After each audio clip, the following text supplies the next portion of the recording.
Hello everyone. Today we are going to be talking about how to draw a sphere. Now with any 3D object, the most important part is knowing where your light source is coming from.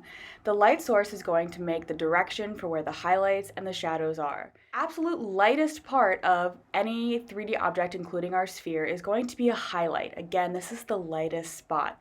Underneath the highlight, there are the midtones. The midtones you can think of middle grays. Below the midtones, there is something called the core shadow. The core shadow is the absolute darkest part of the object. Then there's a little sliver of reflected light. This is a very light spot on the underneath side of the 3D object. Next, this is the part that you're all familiar with, the cast shadow. This is the shadow that the object casts onto the surface below it. Here is another image correctly displaying the most important part, the light source, followed by the highlight, the lightest part, the middle tones, the core shadow, the darkest part, the reflected light, and finally the cast shadow, which creates a 3D sphere. When I start, I roughly draw a few different circles.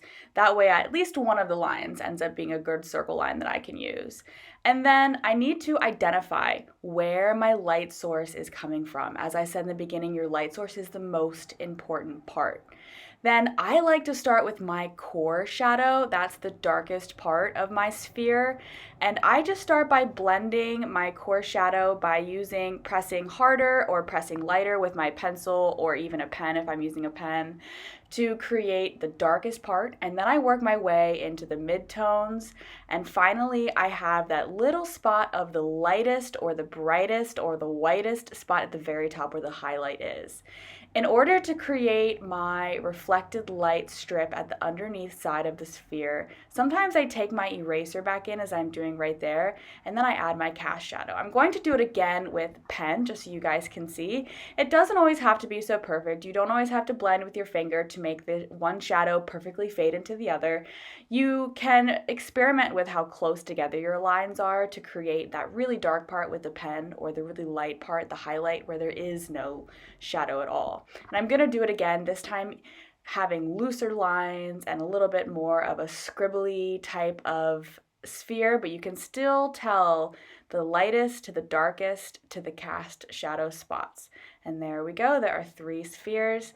And these 2 spheres, one is with chalk pastel and one is with oil pastel. As you guys start to create your own 3D sphere, don't forget that the very first thing you need to do is identify where the light source is.